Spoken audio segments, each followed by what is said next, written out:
আসসালামু আলাইকুম। বিসমিল্লাহির রহমানির রহিম। আজকের pediatric mid term long batch 2026-এর ওরিয়েন্টেশন ক্লাসে আপনাদের সবাইকে স্বাগতম জানাচ্ছি, যারা অনলাইনে যুক্ত আছেন বা যারা লাইভ থেকে দেখবেন। আজকে সবাইকে স্বাগতম জানাচ্ছি আমাদের এই স্পেশাল ওরিয়েন্টেশন প্রোগ্রামটাতে। আপনাদেরকে প্রথমেই থ্যাংক ইউ দিতে চাই, অসংখ্য ধন্যবাদ দিতে চাই যে আপনারা নিজেদের জন্য একটা বড় স্টেপ নিয়েছেন যে এই লং ব্যাচটাতে ভর্তি হয়ে। কারণ এই মিড টার্ম পরীক্ষাটা এখন আসলে একটা ডিফিকাল্ট চ্যালেঞ্জিং স্টেজে চলে এসেছে, যেটা আমাদের পাশ করাটা একেবারে খুব হাতের মোয়ার নেই, যেটা প্রথম দিকে ছিল। সো এটার জন্য নিজেকে প্রিপেয়ার করা এবং ওভাবে নিজেকে সময় দেওয়া, এবং এটার উদ্দেশ্যে এই লং ব্যাচটাতে ভর্তি হওয়া, এটা একটা সেলফ কেয়ারের পার্ট। কিন্তু হ্যাঁ, আপনারা যে নিজের প্রতি সেলফ কেয়ারটা দেখিয়েছেন, নিজের কেরিয়ার এবং নিজের স্টাডির জন্য আপনাদের এতটুকু সময় আপনারা দিয়েছেন, এটার জন্য আপনারা অবশ্যই ধন্যবাদ প্রাপ্ত। আমি নিজের পরিচয়টা দিই। আমি আপনাদের মিড টার্ম জেনেসিস এর পেডিয়াট্রিক্স এর একজন মেন্টর হিসেবেই থাকবো আপনাদের সাথে। আমি ডক্টর ফারহানা জেরিন, আমি পেডিয়াট্রিক্স এর assistant registrar, Chittagong medical college হাসপাতাল। এবং গত জুলাইতে আমি এই জেনেসিস এর সাথে থেকেই মিড টার্ম পাশ করেছি। আপাতত আমার সেকেন্ড মিড টার্মের পরে আরেকটা ইয়ার শেষ হলো। আশা করছি এই মিড টার্মের পুরো জার্নিটা আপনাদের খুব ভালো কাটবে আমাদের সাথে। এবং আমাদের সাথে আজকে দুজন স্পেশাল মানুষ যুক্ত হয়েছেন। আমাদের সাথে আছেন স্পিকার হিসেবে ডক্টর আবুজার জিফারি ভাইয়া, যিনি আমাদের অন্যতম একজন জনপ্রিয় মেন্টর। এবং সেই সাথে আছেন আমাদের সাথে গেস্ট হিসেবে উপস্থিত আমাদের সবার প্রিয় মেন্টর ডক্টর আসাদ্দি তারান্নুম আপু, যিনি আমার নিজেরও মেন্টর ছিলেন। তাহলে আমরা আর কথা না বাড়ি, আমরা মূল প্রোগ্রামে আসলে চলে যাই। আপনাদের পুরো প্রোগ্রামটাতে আজকে কোর্স কারিকুলাম এবং কিভাবে কোর্সটা চালাবে এবং কি কি আপনাদেরকে পড়ানো হবে, পরীক্ষাগুলো আসলে কেমন হবে, এবং সেই সাথে তারানু আপু আপনাদেরকে বলে দিবে কিভাবে মানে কি কোন গাইডলাইনে আপনারা আগালে আপনারা দ্রুত সাকসেসটা পাবেন। তাহলে আমরা চলে যাচ্ছি প্রথম আমাদের মেন্টর আবুজার জিফারি ভাইয়ার সাথে, যিনি আমাদেরকে আজকের কোর্স কারিকুলাম সম্পর্কে ডিটেলস বলবেন। ধন্যবাদ। ভাইয়া শুনতে পাচ্ছেন?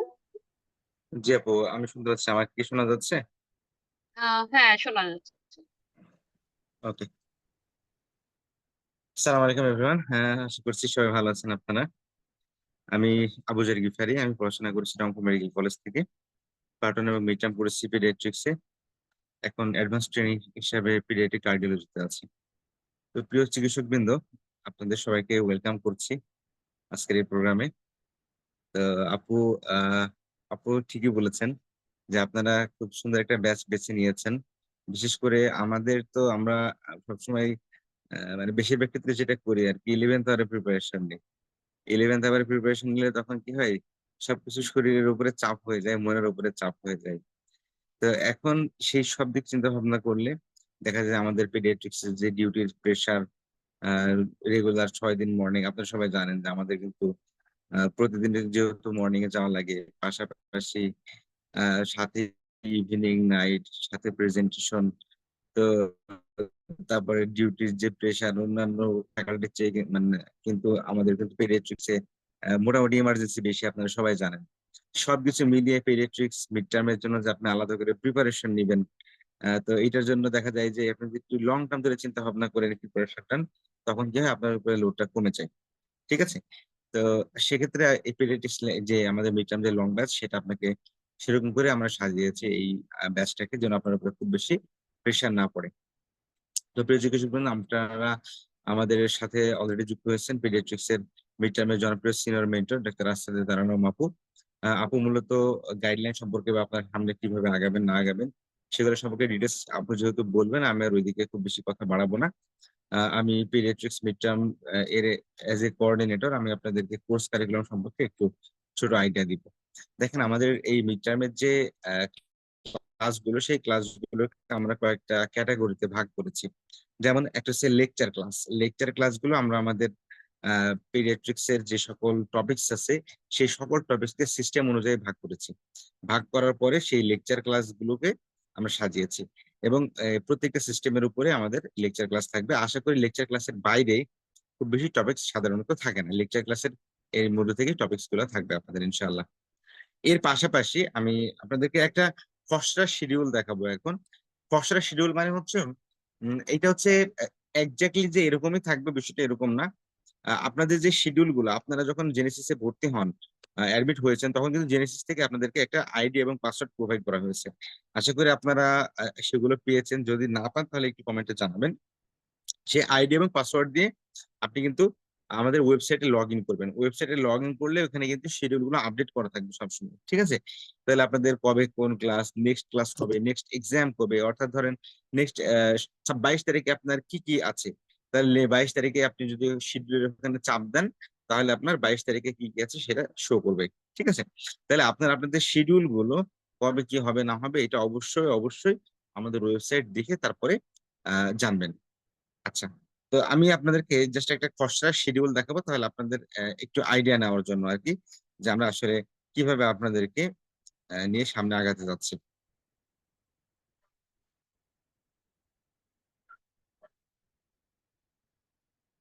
ওকে, আমার শে মানে স্ক্রিন কি শেয়ার হয়েছে দেখতে পাচ্ছেন কিনা? আপু আমার স্ক্রিনটাকে দেখা যাচ্ছে? দেখা যাচ্ছে ভাইয়া, দেখা যাচ্ছে। ওকে, ঠিক আছে। তো প্রিয় চিকিৎসক বৃন্দ, আপনারা একটা শিডিউল, একটা খসড়া শিডিউল দেখতে পাচ্ছেন। তো আমি আগে বলছি এটা কিন্তু এক্স্যাক্টলি না, এটা কিন্তু চেঞ্জ হবে। ঠিক আছে? আচ্ছা, দেখেন এই শিডিউল অনুযায়ী আপনাদের নেক্সট ক্লাস, প্রথম ক্লাস হবে কিন্তু 22 তারিখ থেকে। আমি আগে একটু বলে দিই, আপনাদের ফার্স্ট ক্লাস হবে 22 তারিখ থেকে। ফার্স্ট ক্লাস মেবি নিউনাটোলজি দিয়ে শুরু হবে। ঠিক আছে? আচ্ছা, দেখেন আমাদের যে ক্লাসের লেকচার ক্লাস, দেখেন 22 তারিখে যে লেকচার ক্লাসটা হবে, সেই লেকচার ক্লাসে 22 তারিখে কোনো এক্সাম থাকবে না। ঠিক আছে? কিন্তু এর পরের যে ডেট অর্থাৎ 29 তারিখে এই দিন কিন্তু আপনার প্রথমে লেকচার হবে, তারপরে কিন্তু এক্সাম হবে। অর্থাৎ এবং আপনাদেরকে একটু জানিয়ে রাখি আমাদের কিন্তু অফলাইন এবং অনলাইন, আপনারা যদি কেউ মনে করেন ভাই আমি তো ঢাকাতে আছি, আমি এই ঢাকাতে হচ্ছে আমি অফলাইনে ক্লাসটা করতে চাই, কোনো সমস্যা নাই, আপনারা জাস্ট চলে আসবেন আমাদের সেন্টারে, চলে আসলে আপনারা অফলাইনে করতে পারবেন। ঠিক আছে? আমাদের যেহেতু হাইব্রিড সিস্টেম, এখানে অফলাইন এবং অনলাইনে ক্লাস করার সুবর্ণ সুযোগ আছে, ব্যবস্থা আছে। আপনারা আসলেই হবে। হ্যাঁ, আমাকে অলরেডি কয়েকজন আপু কল দিয়েছেন যে ভাই আমি হচ্ছে অফলাইনে করতে চাই, no problem, you are most welcome, আমাদের অফলাইনে চলে আসবেন। আচ্ছা, তাহলে দেখেন আমাদের যে নিয়ম ইউজুয়ালি এরকম যে প্রথমে আমাদের একটা লেকচার ক্লাস হবে। লেকচার ক্লাস কয়টা থেকে শুরু হবে? লেকচার ক্লাসটা আমাদের 3টা থেকে শুরু হয়, যেহেতু আমাদের বেশিরভাগ ক্ষেত্রেই 2:30 পর্যন্ত বা মিনিমাম 2টা পর্যন্ত আমাদের থাকতে হয়। তবে আমি আপনাদেরকে একটু আহ, মানে অনুরোধ করব যে সপ্তাহে একটা দিন, যেদিন একটা দিন অথবা 2টা দিন আপনার আহ একটু ম্যানেজ করে হলেও যদি 2টার দিকে একটু বেরোতে পারেন, অর্থাৎ 3টার সময় আমাদের সেন্টারে যদি পৌঁছাতে পারেন তাহলে খুব ভালো হয়। ঠিক আছে? তাহলে 3টার সময় আমাদের এই লেকচারটা শুরু হবে। এটা আপনি অনলাইন অফলাইন আপনি অ্যাটেন্ড করতে পারবেন। এরপরে আমাদের সরি মানে লেকচারটা না, আমাদের হচ্ছে প্রথমে এক্সাম হবে। হুম। কিন্তু প্রথম দিন তো আসলে এক্সাম হবে না, এই জন্য আমি প্রথম দিনের শিডিউলটা বলতেছি আর কি। ধরেন 22 তারিখে আমাদের শুরুতে লেকচার শুরু হয়ে যাবে। এবার 29 তারিখে যে লেকচারটা, আমি একটু বলি যে 22 তারিখে যে আপনি নিউরোলজি ক্লাসটা করবেন, 29 তারিখে আপনার 3টার সময় যে সেটার উপরে এক্সাম হবে। অর্থাৎ আপনি গত সপ্তাহে যে লেকচার ক্লাসটা করেছেন তার উপরে পরের সপ্তাহে প্রথমেই এসে কি হবে, একটা এক্সাম হবে। এই এক্সামে 10টা এসবি এবং 4টে এসিকিউ থাকবে, 35 মিনিট সময় থাকবে। আপনি নির্দিষ্ট সময় আসবেন, আপনি এক্সাম দিবেন। এক্সামের পরে এখন দেখেন আমি তো মানুষ, আমরা তো এক্সামের মধ্যে একদম মানে সব নাম্বার আমরা পাবো না, তাই না? আমাদের কিছু ভুল ত্রুটি থাকবে। তাহলে এই ভুল ত্রুটিগুলো তো আমার উইক পয়েন্ট। তাহলে কি হবে, এই ভুল ত্রুটিগুলাতে আমাদের কিভাবে লিখলে ভালো হইতো, কিভাবে লিখলে ভালো নাম্বার পাওয়া যাবে, তাহলে এইটার উপরে আমাদের একটা সলভ ক্লাস থাকবে এক্সামের পরপরই। তাহলে আমাদের এক্সামের পরপরই একটা এক্সক্লুসিভ সলভ ক্লাস থাকবে, ওই কোশ্চেনের উপরে আলোচনা হবে। অর্থাৎ আপনি নিউনাটোলজিতে 29 তারিখে যে এক্সাম দিবেন এবং এরপরে সলভ ক্লাস করবেন। সলভ ক্লাসের পরে একটা নামাজের ব্রেক থাকবে, এরপরে আমাদের মেইন ক্লাস শুরু হবে। ঠিক আছে? তাহলে আমাদের দেখেন একই দিনে আপনি সপ্তাহে শুরুতে আমাদের একদিনই থাকবে বৃহস্পতিবার করে, এর পরবর্তীতে আমাদের সোমবার করে অ্যাড হবে। আপনি আপাতত কিছুদিন সপ্তাহে একদিন করে ক্লাস হবে, পরবর্তীতে 2 দিন হবে। তাহলে এই ছিল আমাদের লেকচার ক্লাস, এক্সাম এবং সলভ ক্লাসের বিবরণ কিভাবে হবে। এরপরে দেখেন এর বাইরে আমাদের এক্সামের প্রিপারেশন আছে না? অবশ্যই আছে। আমাদের হচ্ছে অসপি আছে, এরপরে কি আছে, আমাদের হচ্ছে ক্লিনিক্যাল আছে, তাই না? তাহলে দেখেন এর মাঝে মাঝে আমাদের শিডিউলে আপনি দেখতে পাবেন যে অসপি অ্যান্ড প্রসিডিওর নামে আমাদের 4টা ক্লাস হবে। ঠিক আছে? আমরা মাঝে মাঝে সুইটেবল সময় অনুযায়ী দিয়ে দেবো ক্লাসগুলো। এবং এর মাঝে মাঝে দেখবেন আমাদের শিডিউলে ক্লিনিক্যাল ক্লাস দেওয়া আছে, অর্থাৎ আপনি আমাদের যে অস্কি স্টেশন, অর্থাৎ অস্কি স্টেশন মানে হচ্ছে সেখানে অস্কি থাকবে, পাশাপাশি short case, clinical, history taking ইত্যাদি ইত্যাদি এগুলো থাকবে। এগুলোর উপরে ডিটেলস আলোচনার জন্য আমাদের এইগুলোর জন্য আলাদা আলাদা ক্লাস আছে। সেই ক্লাসগুলো আপনারা ফলো করলে এবং নিজেরা প্র্যাকটিস করলে দেখবেন আপনাদের শর্ট কেস অর্থাৎ অস্কি সম্পূর্ণ প্রিপারেশন হয়ে যাবে। তাহলে এইভাবে আমাদের যে lecture class, exam, solve class, OSPE procedure, পাশাপাশি ক্লিনিক্যাল, এই দিয়ে আমাদের রেগুলার শিডিউলের ক্লাসগুলো শেষ হবে। এবং শুধুমাত্র তাই না, আমাদের ক্লাসগুলো শেষ হওয়ার পরে আমরা আমাদের লেকচার গুলোকে 3 ভাগে ভাগ করছি, 14টা লেকচারকে আমরা 3টা পার্টে ভাগ করে আমরা রিভিউ এক্সামের ব্যবস্থা করছি। শুধুমাত্র তাই না, 3টা রিভিউ এক্সামের পাশাপাশি যখন আপনারা দেখবেন যে রিভিউ এক্সাম গুলো মাঝে মাঝে আমরা ঢুকাই দেবো, যেমন 1 থেকে 4টা বা 5টা লেকচার শেষে একটা রিভিউ এক্সাম, তখন কি হবে, 1 থেকে 5 নম্বর লেকচার পর্যন্ত আপনার একটা রিভিশন হয়ে যাবে। এভাবে আমরা 3টা রিভিউ এক্সামও রাখবো। এই সকল এক্সাম যখন শেষ হয়ে যাবে তখন একটা 2টা থাকবে মডেল এক্সাম। ঠিক আছে, মডেল কোর্স, মডেল, আমাদের হচ্ছে মডেল এক্সাম মানে কি, মডেল এক্সাম মানে হচ্ছে টোটাল 14টা লেকচারকে আমরা হচ্ছে 2টা পার্টে ভাগ করে ফেলবো, 7টা 7টা করে। তখন আপনার উপরে বেশি বার্ডেন হবে না। ঠিক আছে, তাহলে 7টা 7টা করে যখন আমি ভাগ করে ফেলবো তখন আপনার উপরে প্রেশার কমে যাবে। ঠিক আছে, রিভিশন দেওয়াটা আপনার জন্য ইজি হবে। এরকম 2টা মডেল টেস্ট হওয়ার পরে সবার লাস্টে হবে 2টা মক টেস্ট, মক 1 এবং মক 2। মক প্রিপারের সিলেবাস গুলো পুরো পেডিয়াট্রিক্স অর্থাৎ বিসিপিএস স্ট্যান্ডার্ড সিলেবাসের উপরে পরীক্ষা হবে। এইভাবে আপনাকে সম্পূর্ণরূপে প্রিপেয়ার করার দায়িত্ব আমাদের, কিন্তু ফলো করার দায়িত্ব আপনার। ঠিক আছে, তো প্রিয় চিকিৎসক বৃন্দ, এই ছিল মোটামুটি কোর্স কারিকুলাম, এবং আমরা এভাবেই যাব যত সময় আমাদের কোর্স কারিকুলাম শেষ হবে। আমরা শুধুমাত্র আপনাদের সঙ্গ চাই, আমরা আপনাদের হেল্প চাই, আমরা আপনাদের অ্যাক্টিভ সহযোগিতা চাই। আপনারা সাথে থাকবেন, ইনশাল্লাহ আমাদের মিড টার্ম একবারেই ক্লিয়ার হবে। আর আমি পরীক্ষা নিয়ে খুব বেশি কথা বলবো না, আপু যেহেতু বলবেন, আমি একটা কথা বলে শেষ করবো, সেটা হচ্ছে মিড টার্মের মধ্যে সবচাইতে যে আমাদের খারাপ টেন্ডেন্সি যেটা থাকে, যে ক্যারি অন সিস্টেম আছে, এইবারে পাস না করলেও সমস্যা নাই, আমার তো ট্রেনিং কাউন্ট হবেই, এই চিন্তাটা কখনো মাথায় নিয়ে আসবেন না প্লিজ। ঠিক আছে, একটা জিনিস মনে রাখবেন, আপনি যে কয়বারই এক্সাম দেন না কেন, প্রত্যেকবারই কিন্তু আপনাকে সম্পূর্ণ প্রিপারেশন নিতে হবে, এবং কষ্টটাও আপনাকে সম্পূর্ণরূপে করা লাগবে কিন্তু। এবং আপনারা সবাই জানেন যে এই এই যে পার্ট ওয়ান আপনারা পাস করেছেন, আপনারা যখন মানে এইগুলা যে স্ট্রেস, এক একটা এক্সামের যে স্ট্রেস, আমি সেজন্য বলি যে আপনি সবসময় মাথায় রাখবেন যে এই স্ট্রেস বারবার নেওয়া যাবে না, আপনি একবারই স্ট্রেস নেবেন এবং একবারই পাস হবেন ইনশাআল্লাহ। সো এই জন্য আপনি চেষ্টা করবেন যে আমি মিড টার্ম পরীক্ষা খুব বেশি বার দিব না ভাই, আমি একবারই পরীক্ষা দিব ইনশাআল্লাহ, এবং একবারে ভালো করে প্রিপারেশন নেবো, একবারে আমি পাস করে যাবো। মিড টার্ম পাস করা মানে পরবর্তী 3 বছর আপনার জন্য খুব ইজি, একদম একদম মানে কি বলবো, পরবর্তী 3 বছর আপনার হচ্ছে সামনে আর কোনো বাধা থাকবে না। ঠিক আছে, তো প্রিয় চিকিৎসক বৃন্দ, আপনারা সবাই ভালো থাকবেন, সুস্থ থাকবেন। যে কোনো প্রয়োজনে আপনারা পিডিয়াট্রিক্স এর কোঅর্ডিনেটর হিসেবে আমাকে সার্ভিস রিলেটেড বা যে কোনো ইস্যুতে আপনারা আমাকে নক দেবেন, আমি আমার নাম্বারটা আমি চ্যাট বক্সে দিয়ে দিচ্ছি। আহ সবাই ভালো থাকবেন, আসসালামু আলাইকুম। ফারহানা আপু শুনতে পাচ্ছেন? আপনাদের যদি কোনো প্রশ্ন থাকে একটু চ্যাট বক্সে আমাকে একটু বলেন দেবেন, সার্ভিস রিলেটেড। ঠিক আছে ফারহানা আপু, আমি শেষ। হ্যাঁ, ধন্যবাদ ধন্যবাদ জিফারি ভাইয়া আপনার সুন্দর বক্তব্যের জন্য। আশা করি আপনারা ভাইয়ার কথা থেকে অনেক বেশি ইন্সপায়ার্ড হবেন। ভাইয়া যে কথাটা বলেছে, আসলে এই যে ক্যারি অন সিস্টেমটাকে আসলে মাথায় রাখা যাবে না যখনই আমরা পরীক্ষা দিব। আমাদের ভাবতে হবে যে first chance is the best chance, এবং ফার্স্ট চান্সটাই হচ্ছে লাস্ট চান্স। আমরা আমাদের যতটুকু এফোর্ট এবং স্ট্রেস নেওয়া সম্ভব এবং দেওয়া সম্ভব প্রতিটাই আমাদের এই প্রথমবারে দিয়ে দিতে হবে।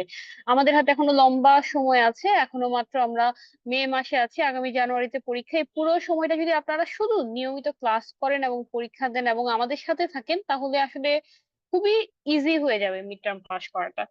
যাই হোক, আমরা আর কথা দীর্ঘায়িত করবো না, আমরা চলে যাচ্ছি আমাদের গেস্ট আসাদি তারানুম আপুর কাছে, যিনি আমাদের যে পেডিয়াট্রিক্স মিড টার্ম ব্যাচের একজন অন্যতম মেন্টর। আপু, আপনি শুনতে পাচ্ছেন আপু? জেরিন আপু, হ্যাঁ শোনা যাচ্ছে। হ্যাঁ, ঠিক আছে। শোনা যাচ্ছে আমাকে? হ্যাঁ, শোনা যাচ্ছে আপু। আসসালামু আলাইকুম সবাইকে, আপনারা যারা আমাদের সাথে যুক্ত আছেন, জেনেসিস এর পক্ষ থেকে আপনাদের সবাইকে শুভেচ্ছা জানাচ্ছি। আমি ডক্টর রাসেল তারানুম। আমি বর্তমানে ঢাকা মেডিকেল কলেজে অ্যাসিস্ট্যান্ট রেজিস্ট্রার হিসেবে কর্মরত আছি।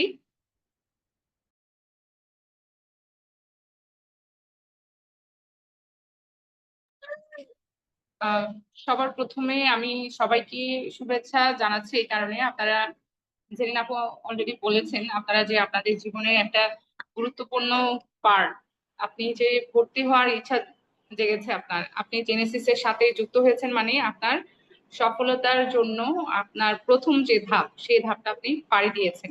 এজন্য আফজার গিফারি ভাইয়া তো আছেন, উনি বলেছেন আপনাদের খুব সুন্দরভাবে আমরা জেনেসিসের কোর্স কারিকুলামটা কেমন হবে বা আপনাদের সাথে আমাদের পথ চলাটা কেমন হবে। এখানে আপনি ভাইয়া অনেক মেটিকুলাসলি এবং অনেক প্রেসাইসলি সবকিছু কিন্তু ডেসক্রাইব করেছে যে কতটা পরীক্ষা হবে, কোন কোন ক্লাস থাকবে, অসপি সেশনও যে আমাদের সাথে ইনক্লুড আছে, এই সবটাই পুরো একটা প্যাকেজ আপনি এই যে লং টার্ম ব্যাচটাতে ভর্তি হলে আপনি পাচ্ছেন।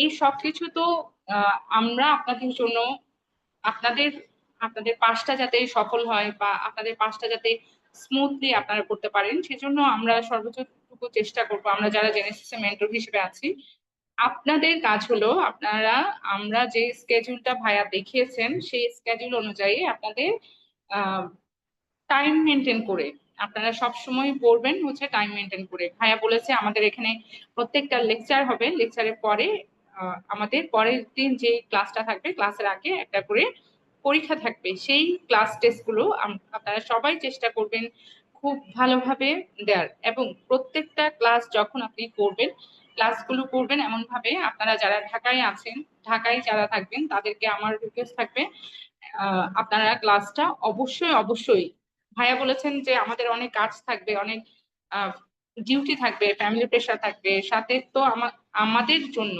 আমাদের পড়ার জন্য নিজস্ব যে দুইটা দিন আমরা ফিক্সড করে দিয়েছি, বৃহস্পতিবার এবং সোমবার দিনে, এই দুইটা দিন আপনারা ফিক্সড টাইমে ক্লাসের টাইমে পড়তে বা আপনারা চেষ্টা করবেন ক্লাসের টাইমে যাতে আপনারা পড়াটা কভার করে ফেলতে পারেন। এই জন্য আমি সবাইকে বলবো আপনারা সবাই হচ্ছে খুব ভালো মতো চেষ্টা করবেন স্কেজুলটা মেনটেন করার জন্য, এবং স্কেজুল অনুযায়ী আপনি যখন ক্লাস করতে বসবেন, লেকচার ক্লাসটা যখন হবে লেকচার সেশনে আপনার কাজ হবে আপনি আপনার পাশে আমরা যে স্টাডি ম্যাটেরিয়ালস গুলো কথা বলেছি সেই স্টাডি ম্যাটেরিয়ালস গুলো আপনারা পাশে নিয়ে খাতা কলম বই সবকিছু পাশে নিয়েই আপনারা ক্লাস করবেন, এবং আপনারা যারা ঢাকায় আছেন তারা জেনেসিস সেন্টারে এসে ক্লাস করবেন।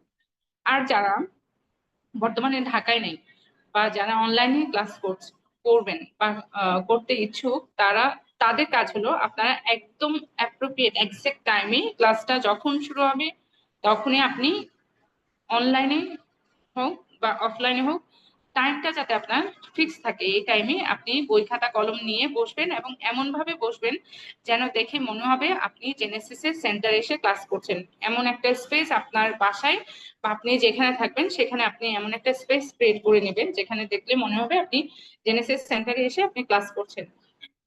তো এভাবে আপনি ক্লাস যখন করবেন আপনি একটু মনোযোগ দিয়ে ক্লাস করলে ক্লাসের মধ্যেই কিন্তু আপনার 60-70% পড়া হয়ে যাবে। এরপরে আপনার কাজ হলো আপনাদের যে লেকচার ক্লাসটা আজকে হয়েছে, ধরেন আজকে নেফ্রোলজি ফ্লুইড ইলেকট্রোলাইটের উপরে ক্লাস হয়েছে, তো এই ক্লাসটা আপনি যখন ক্লাস করেছেন তখন তো 60-70% ক্লাস হয়ে গেছে আপনার।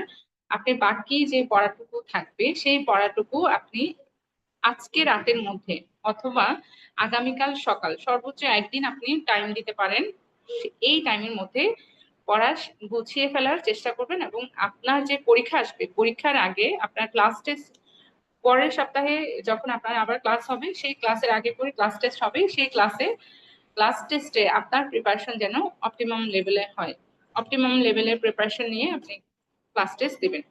এবং আপনি পড়ার সময় আমরা যারা মেন্টর আছে আমরা সবাই এসবি কিভাবে পড়বেন, এসএকিউ কিভাবে করবেন বা অসপিতে কিভাবে সলভ করবেন এই সব কিছুই ইন ডিটেলস বলা হবে। সাথে সাথে আপনার কাজ হলো আপনি নিজেও একটু নোট করে রাখবেন, ক্লাসে যা বলছে ক্লাস নোট করে রাখলে দেখা যাবে আপনার পড়া গোছানোটা এবং পড়াটা খুব ইজি হচ্ছে। আপনার কাজ হবে আপনি যখন আমাদের যে মিড টার্মে দুইটা পোর্শন আছে, একটা হচ্ছে রিটেন পোর্শন আর একটা হচ্ছে অস্কি অস্কি পোর্শন। আপনি যদি রিটেনে পাস করতে পারেন তাহলে আপনি অস্কিতে যেতে পারবেন। রিটেন পোর্শনে যা থাকে পেপার 1 এবং পেপার 2, পেপার 1 এ থাকবে হচ্ছে এসবিএ আর পেপার 2 তে থাকবে এসএকিউ। পেপার 1 এ এসবিএ টা এবং পেপার 2 তে এসএকিউ দুইটা মিলেই কিন্তু আপনার পাস। এখন আপনি এসবিএ তে কি পড়বেন, এসবিএ তে আপনার কাজ হলো আপনি এসবিএ তে কিভাবে পড়বেন আমরা আপনাদেরকে এক্সট্রা ক্লাসে মোটামুটি সমস্ত কিছুই বলার চেষ্টা করব। আপনার কাজ হলো আপনার ডিপ থিঙ্কিং এবং নলেজ পাওয়ারটা, আপনার যে থিঙ্কিং পাওয়ার সেটাকে আপনার বাড়াতে হবে। এসবিএ জিনিসটা অনেকটা হচ্ছে একটু ট্রিকি ব্যাপার থাকে এসবিএ তে। এসবিএ তে যদি আপনি ভালো করতে পারেন, এসবিএ এর প্রত্যেকটা এসবিএ এর জন্য আপনার 2 নাম্বার করে আপনি মার্ক পাচ্ছেন। যেহেতু এখানে কোনো নেগেটিভ মার্ক নেই, এই জন্য আপনি যখন এসবিএ টা পড়তে যাবেন বা কোনো একটা টপিক রিলেটেড কোনো কিছু পড়তে যাবেন, আপনার কাজ হলো আপনি একটু ডিপলি পড়ার চেষ্টা করবেন। ডিপলি কিভাবে পড়বেন? আপনি চেষ্টা করবেন সেখানের মধ্যে কোনো একটা কি পয়েন্ট খুঁজে বের করার।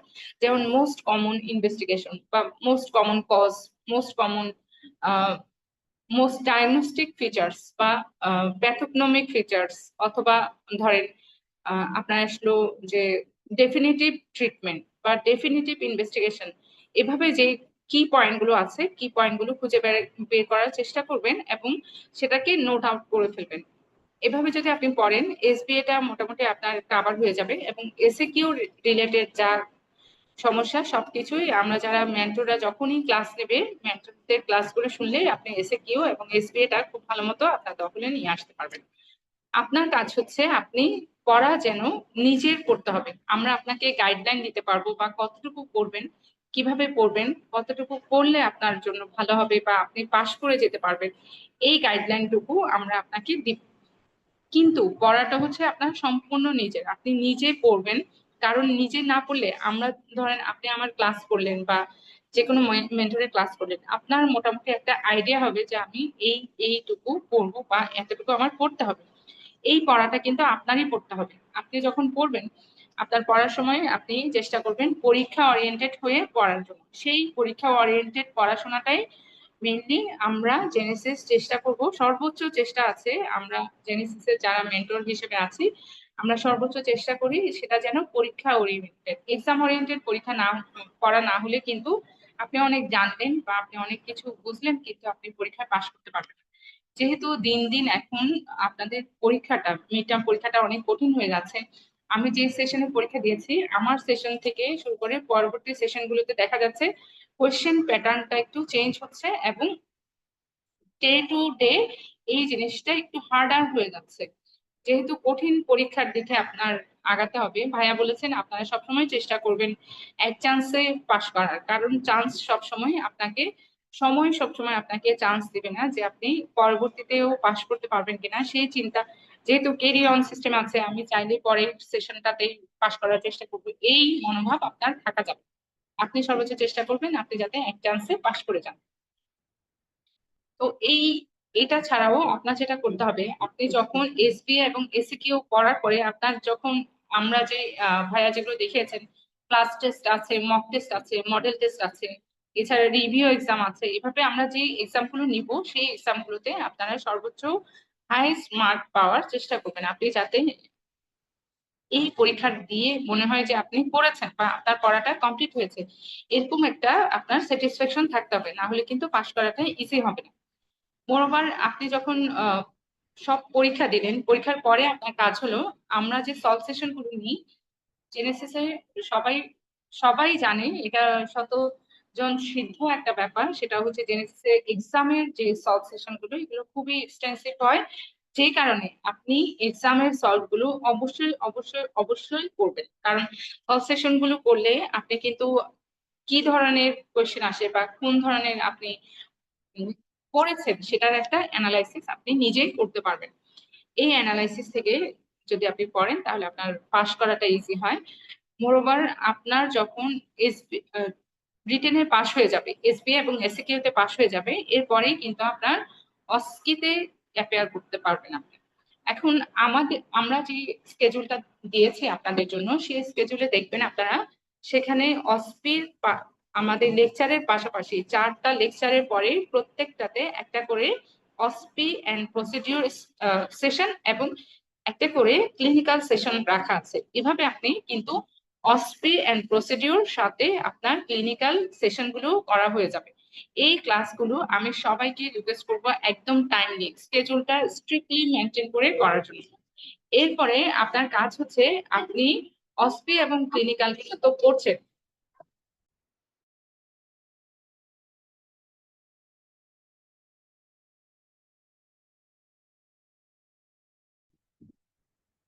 অসপি হ্যাঁ এবং আপু, শুনতে ক্লিনিক্যাল পাচ্ছি আমরা। আপনি পড়ছেন, এই অসপি এবং ক্লিনিক্যাল পোর্শনের মধ্যে আপনি অসপি পোর্শনটা পড়বেন যখন পড়া শেষ করে আপনি ক্লিনিক্যাল পোর্শনটা পড়ার সময় আহ, আপনি যে ইনস্টিটিউটে আছেন, ধরেন আপনি ঢাকা মেডিকেলে আছেন বা সলিমুল্লাহতে আছেন বা সরোয়ার্দিতে আছেন, আপনি যেখানেই থাকেন না কেন আপনার কাজ হবে আপনি সেখানে আপনার কোনো একজন পার্টনার নেবেন যার সাথে আপনি ক্লিনিক্যাল যে শর্ট কেস গুলো আছে, শর্ট কেস গুলো বা হিস্ট্রি টেকিং গুলো কিভাবে নেবেন বা কাউন্সিলিংটা কিভাবে করবেন সেটা আপনি আপনার পার্টনারের সাথে, সেটা আপনি যেই ইনস্টিটিউটে থাকেন না কেন সেখানে একজন মিড টার্ম যিনি দিচ্ছেন তার সাথে আপনি পড়তে পারেন, অথবা যারা এবার ফাইনাল দিচ্ছে তার সাথে পড়তে পারেন, অথবা যার কোনো এমসিপিএস পরীক্ষা আছে বা জিসিএস পরীক্ষা আছে তার সাথে আপনি শর্ট কেস দেখতে পারেন। অথবা আপনি যদি ধরেন যে আপনি কোনো একটা দুর্গম উপজেলায় আছেন, আপনি মিড টার্ম পরীক্ষা দিবেন কিন্তু আপনার সাথে পার্টনার কাউকে পাচ্ছেন না, সেক্ষেত্রে আমি বলবো আমরা যখন ক্লিনিক্যাল সেশন গুলো নিই সেই সেশন গুলো আপনি ভিডিও রেকর্ড যেহেতু থাকে সাথে সাথে তো করবেন, পড়ার পরপরই আপনি ভিডিও রেকর্ডে দেখে আপনার আপনার ওখানে যেই পেশেন্ট পান সেই পেশেন্টের উপরে আপনি চেষ্টা করবেন যতগুলো সিস্টেমের এক্সামিনেশন গুলো আছে সব এক্সামিনেশন গুলো আপনি একটু করার চেষ্টা করবেন। সেই এক্সামিনেশন গুলো আপনি কিভাবে করবেন? এক্সামিনেশন গুলো করবেন হচ্ছে, ধরেন আপনি কোনো পেশেন্ট পেলেন, ওই পেশেন্টটা আপনার কাছে এসছে ধরেন রেসপিরেটরি কোনো প্রবলেম নিয়ে অথবা অ্যাবডোমিনাল পেইন নিয়েই ধরেন আসলো। এখন আপনার কাজ হলো আপনি তাকে আদার যে সিস্টেম আছে, যেমন আপনার মোটর সিস্টেম, লোয়ার লিম্বের মোটর এক্সামিনেশন অথবা সিবিএস এক্সামিনেশন অথবা রেসপিরেটরি এক্সামিনেশন, যত এক্সামিনেশন আছে ওই একটা পেশেন্টের উপরে আপনি দেখে নিলেন এবং মাকে বা ওনার সাথে যে অ্যাটেন্ডেন্স থাকবে তাকে বুঝিয়ে বললেন যে মা আমি আপনার বাচ্চাটাকে একটু ভালো মতো দেখছি, আপনি একটু আমাকে কোঅপারেট করেন। এভাবে আপনি যদি কনসেন্ট নেন তাহলে কিন্তু বাবা মারাও দেখবেন খুব খুশি হয়ে গেল যে ডাক্তার আপা বা ডাক্তার ভাইয়া আমাকে খুব ভালো মতো দেখেছে। এরকম করে আপনি কিন্তু আপনার এক্সামিনেশনের জন্য হাত পাকিয়ে নিলেন। ক্লিনিক্যাল এক্সামিনেশনটা হচ্ছে পুরোটাই আপনি কিভাবে করছেন, কত মেটিকুলাসলি বা কত সিস্টেমেটিক্যালি করছেন সেটার উপরে। হিস্ট্রি টেকিং নিয়ে আমাদের খুব সুন্দর এক্সটেন্সিভ ক্লাস আছে, এই ক্লাসগুলো আপনারা সবাই সবাই খুব মনোযোগ দিয়ে করবেন, কারণ হিস্ট্রি টেকিং এর যে একটা আর্ট আছে এই আর্টটা আপনি না জানলে কিন্তু পরীক্ষায় পাশ করাটা ইজি হবে না। এরপরে আসি কাউন্সিলিং। কাউন্সিলিং এর জন্য আমি আপনাদেরকে বলেছি যে আপনারা সবাই পার্টনারের সাথে কাউন্সিলিংটা বলার চেষ্টা করবেন 5 মিনিট সময় ধরে। এখন আমি বলি যদি আপনার কোনো পার্টনার আপনি পাচ্ছেন না, সেক্ষেত্রে আপনারা যারা মিড টার্মে অনলাইনে ভর্তি হয়েছেন বা যারা আছেন তারা নিজেদের মধ্যে পার্টনারশিপ করে অনলাইনেও আপনারা কাউন্সিলিং স্টেশনটা নিজেদের মধ্যে করেও করতে পারবেন। এসব কিছুই হচ্ছে প্র্যাকটিসের উপরে। অসপি বলেন অথবা হচ্ছে ক্লিনিক্যাল এক্সামিনেশন বলেন, যাই আছে সবটাই অসপির উপরে। এজন্য আপনাদের সবাইকে বলবো যেই দিনের ক্লাস সেই দিনে আপনারা সবাই অ্যাটেন্ড থেকে অনলাইনে করার চেষ্টা করবেন। অনলাইনে যদি না পারেন অফলাইনেই করবেন, কিন্তু আপনার কাজ হবে অফলাইনে যাতে আপনি ওই টাইমে করছেন সেটা আপনার জন্য ফিক্স থাকে। কারণ আপনি এত কষ্ট করে ভর্তি হলেন, পড়ালেখা করছেন, আপনি একটা মিড টার্ম পাস করার উদ্দেশ্যেই তো এত পড়াশোনা করছেন। আপনি আপনি যদি ক্লাসগুলো ভালো মতো না করেন তাহলে কিন্তু দেখা যাবে আপনার পাস করাটা আরো জটিল হয়ে যাবে, কঠিন হয়ে যাবে। এই জন্য আপনাদের সবার কাছে রিকোয়েস্ট থাকবে আপনারা সবাই টাইমলি ক্লাসগুলো করবেন এবং নিজেরা চেষ্টা করবেন যে সর্বোচ্চ চেষ্টা করবেন যে আপনারা যাতে ভালো গেইন করেন। এখন কথা হলো আমরা তো সবাই চেষ্টা করতে পারি, আমরা মানুষ হিসেবে আমাদের কাজ হলো আমাদের চেষ্টা করা, আর বাকিটা হচ্ছে উপরওয়ালার ইচ্ছা। সবকিছুতেই আহ যেমন আমি যদি বলি যারা জানুয়ারি 2024-এ পাশ করেছে তাদের কিন্তু অনেক কষ্ট হয়েছে। ওই সেশনে পরীক্ষায় সবাই বলে মিড টার্ম খুবই ইজি, বসলে পাশ করে যাবে। ওই সেশনের পরীক্ষায় ভাইয়ারা মনে হয় পরীক্ষার্থী ছিল 53, তার মধ্যে 16 জন না 19 জন মাত্র পাশ করেছেন। তো এত কম সংখ্যক মানুষ যদি পাশ করে এই জিনিসটা একটু বেশি কম হয়ে যায়। তো এই জন্য আমি বলবো আমি অনেকজনকে চিনি, অনেক আপুকে, একজন আপু হয়তোবা এই সেশনটা শুনেও থাকতে পারেন, যাকে চিনি তার হচ্ছে হার্ডওয়ার্কের কোনো কমতি ছিল না, যে উনি অনেক পরিশ্রম করেছেন এবং খুবই রেসপন্সিভ ছিল। সবকিছুই আপনি করবেন, আমরা মানুষ হিসেবে সর্বোচ্চ চেষ্টা করব যে আমার এফোর্টটা যাতে খুবই ফ্রুটফুল হয়। এখন এফোর্ট আমরা খুব ভালো মতো দিতে পারবো কিন্তু বাকিটা হচ্ছে উপরওয়ালার ইচ্ছা। এখন আপনি যে আল্লাহকে ডাকেন, আপনি যে সৃষ্টিকর্তাকে ডাকেন, তার অবশ্যই সৌভাগ্যের একটা ব্যাপার আছে বা তার কাছ থেকে আপনার জিনিসটা চেয়ে নিতে হবে। আপনি মনে প্রাণে যদি চান তাহলে কিন্তু আপনি পরীক্ষায় শুধু পড়াশোনা করলে হবে না, আপনার দোয়ার সাথে দাওয়ারও প্রয়োজন আছে। আপনি পড়াশোনাও করবেন, দোয়াও করবেন, সবকিছু মিলে যদি আপনার ভাগ্যে সুপ্রসন্ন হয় তাহলে আপনাদের সাফল্য নিশ্চিত হবে। সো সবাইকে বেস্ট অফ উইশেস। সবাই আপনাদের পরিশ্রমের মাধ্যমে এবং আপনাদের সৃষ্টিকর্তার আশীর্বাদে নিশ্চয়ই আপনাদের আমাদের সাথে আপনাদের জেনেসিস এ আমরা যারা আছি আমাদের সবার সাথে আপনাদের পথ চলাটা অনেক সুন্দর এবং সুমসৃণ হবে, এই কামনায় সবাইকে ধন্যবাদ জানাচ্ছি। আর আপনাদের কারো কিছু যদি জানার থাকে অবশ্যই অবশ্যই আমাদের যে কেউ কাউকে জেনেসিসে যারা আছে সবার নাম্বারই জেনেসিস অফিসে আছে, আপনারা অফিসে ফোন দিয়ে অথবা পার্সোনালি ফোন দিয়ে আপনারা কিন্তু জানাতে পারবেন। ধন্যবাদ সবাই।